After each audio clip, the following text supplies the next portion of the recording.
The air was sweet with the scent of plum blossoms, their delicate petals drifting like soft snow through the ancient grove. Li Wei, young and gifted, moved with a grace that mimicked their fall, his ghost blossom technique a whisper of speed and power. He was a rising star in the martial arts school, his spirit as bright and unblemished as the blossoms themselves. Yet, even as he perfected his art, shadows gathered. His master, once a mentor, now harbored a poisonous jealousy. The senior disciple, Hong, driven by envy and lust for power, coveted not only Li Wei's unparalleled skill and martial arts scrolls but also Mei Ling, the woman Li Wei loved. The betrayal struck in that very grove. Cornered and outnumbered, Li Wei fought with the desperation of a cornered beast, but against his master and Hong, his body was quickly broken. He fell amongst the gnarly roots of the largest plum tree, the stolen scroll clutched in his master's hand, Mei Ling weeping, whether in sorrow or complicity, he could not tell. Hong delivered the final, crushing blow. Darkness enveloped Li Wei, his last sensation the chilling brush of falling petals against his dying face, silent witnesses to his undoing.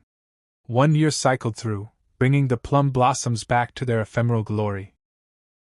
In the hallowed quiet of that same grove, a newly deceased body lay still beneath the ancient tree, a fresh vessel, perfectly preserved.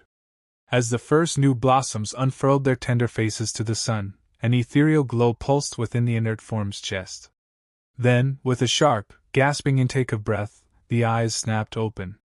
They were Li Wei's eyes, yet held a depth of memory and an icy resolve that chilled the morning air. He pushed himself upright, testing unfamiliar limbs, the sensations foreign but the purpose utterly clear. The year of oblivion had not dulled his memories, it had sharpened them into a weapon. His ghost blossom technique flowed instinctively through this new body, more potent, or spectral than ever before. There was no confusion, no lingering wonder, only the immediate, burning compulsion of a spirit returned for justice.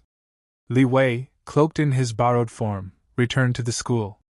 It had swelled in his absence, its halls echoing with new voices, its reputation grander, built upon the very foundations of his stolen legacy.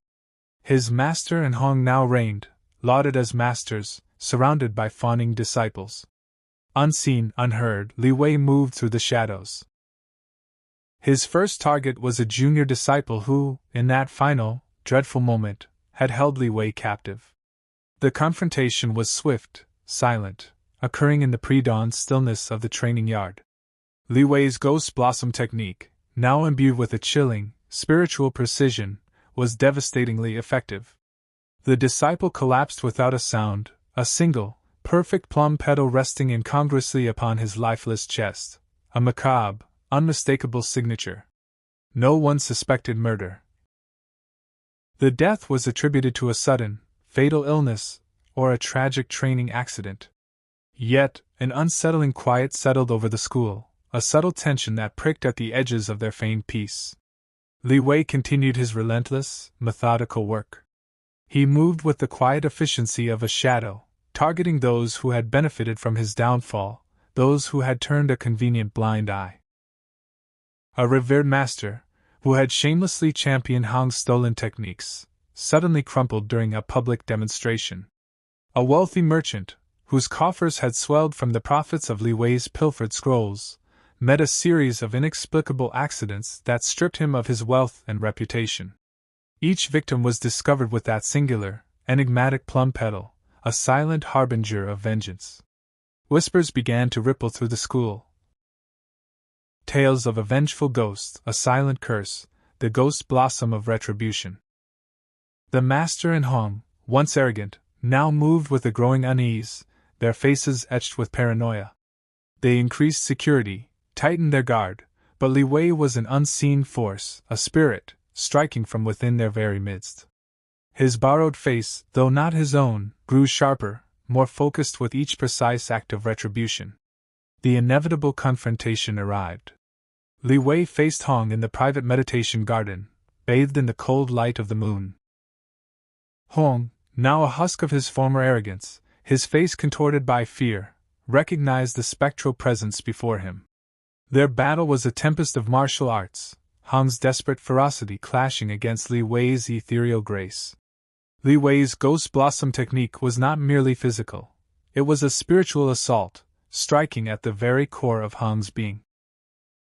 He overwhelmed Hang, not with brute strength, but with the suffocating weight of his past betrayal, ending him with a flurry of strikes that left him gasping, surrounded by an invisible storm of petals, a chilling echo of Li Wei's original demise.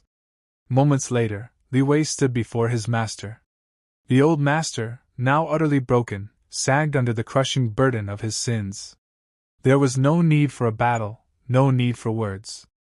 Li Wei simply stood, his gaze piercing, unforgiving. A single plum blossom petal drifted from the night air and settled gently upon the master's trembling hand. It was enough. The master collapsed, not from a physical blow, but from the unbearable weight of his conscience, the silent, spiritual condemnation of a student he had so cruelly wronged. With his terrible vengeance complete, Li Wei sought out Mei Ling.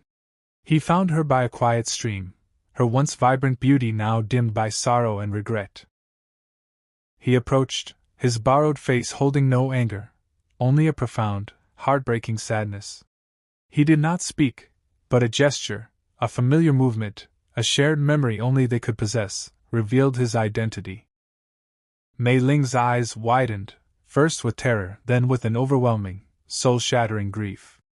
A moment of silent, agonizing understanding passed between them. Li Wei reached out, his hand trembling slightly, and gently touched her tear-streaked face, a final, unspoken farewell. He did not accuse, did not demand, merely conveyed the depth of his enduring love and the agony of its loss. Then, he turned and walked away, a figure of profound sorrow and resignation, leaving Mei Ling to watch him vanish into the fading moonlight, finally comprehending the immense tragedy that had unfolded and her own unwitting part in it.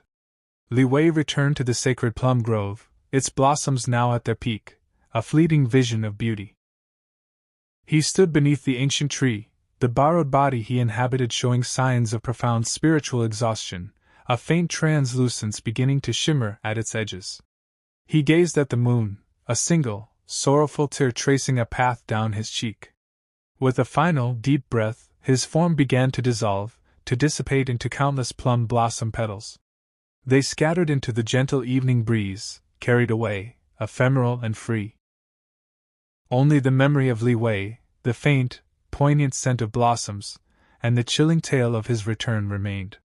The grove was silent once more, a quiet sanctuary holding the secret of a love lost, a betrayal avenged, and a spirit finally at peace, yet forever etched with the melancholy of its journey.